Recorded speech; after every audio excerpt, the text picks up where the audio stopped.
I'm Melissa Bauer and I'm with Santiam Hospital Service Integration Program, and I have been working for Santiam since 2017, coordinating the SIT program, and prior to that I was working closely with Polk County SIT since 2008, so I have a lot of experience and knowledge around the service integration model. You may be wondering, what is SIT? And it stands for Service Integration Team. We have 3 of them: Cascade, North Santiam, and Santiam Canyon.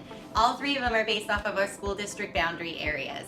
The SIT model is pretty awesome, actually. Each team has about 30 representatives, and those representatives come from faith-based organizations, nonprofits, government, and healthcare agencies, as well as private citizens. And all of them come together to meet different needs in that community. The SIT model is really being utilized right now in our wildfire response to Santiam Canyon survivors. Let me tell you about how the SIT model works. The SIT model consists of, the first phase is the partners that have identified a need. For example, maybe Pastor Troy with Mahama Community Church has come across a family that needs help with rental assistance. So that SIT member, Pastor Troy, has identified a need. And then the second step for Pastor Troy is then to work with all of the different partners that he has built relationships because of the service integration team meetings.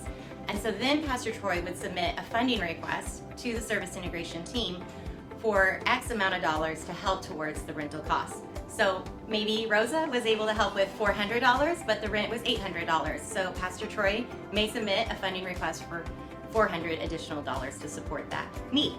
Once that funding request has been submitted, it's then my responsibility to vet that request and to make sure that the family is in need of rental assistance, that they are connected to all of the different state programs that could be benefiting their family. And if they have little kids in the home, we might connect them to family building blocks, to WIC. So those are things that I look at when I receive a funding request. And when that's all been done, then we take it to the team and we see if the team can support this request. And most of the time, we don't actually use any dollars at all because a team member has raised their hand or sent an email to me and said, I'm going to take care of this. And so that is why the model works so perfect for our wildfire response, because we want to reserve the wildfire relief funds for rebuilding efforts. And so our team members have really been stepping up to the plate, and they've been taking care of these requests before we even have to go to the committee for funding. SIT is really involved in the wildfire relief response since we have dived into responding to the wildfires. We have grown from myself to now the hospital has hired on an additional 2 people to help out. We have Jake in our warehouse, and we have Amelia who's inside the SIT modular helping. And then we also have pulled over Tanny, who has a lot of knowledge and expertise, has been around the community for a really long time. And in addition, we have 2 disaster case managers that were recently hired on to provide all the disaster case management for the Santiam Canyon. And we're taking the lead in that, and we're hoping to have an additional staff member join us next month. And then we also have 3 Department of Human Services staff that are on site and helping us out full-time, stationed there with us at Anthony Hall. We still rely a lot on our volunteers to help us out because we are serving 1,034 families right now. And we're helping from everything from providing gas cards to getting them a trailer with FEMA or United Way, and helping with move-in costs, those that have been displaced and have found rentals. We're working with our partner Community Action to get people moved into places. They're paying for all of that for us. I've been asked lately if the Santiam Service Integration Team funds for our 3 different teams that we have are separate from the Santiam Canyon Wildfire Relief Funds, and they absolutely are.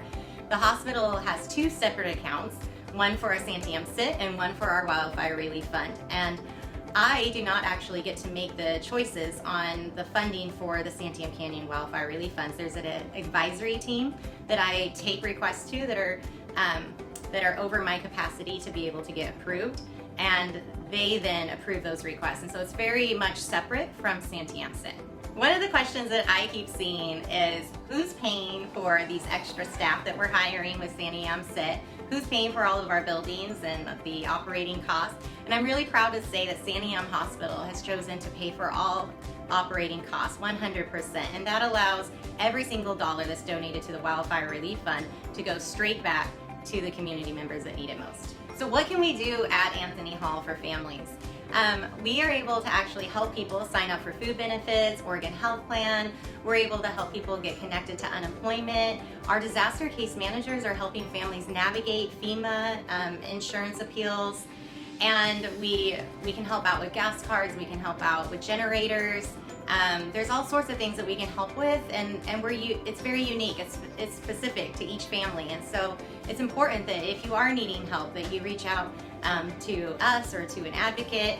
And I just want to say, like, we could not do this without the help of our volunteers, our donors, our SIT members who are very involved in this wildfire relief response and everyday SIT duties.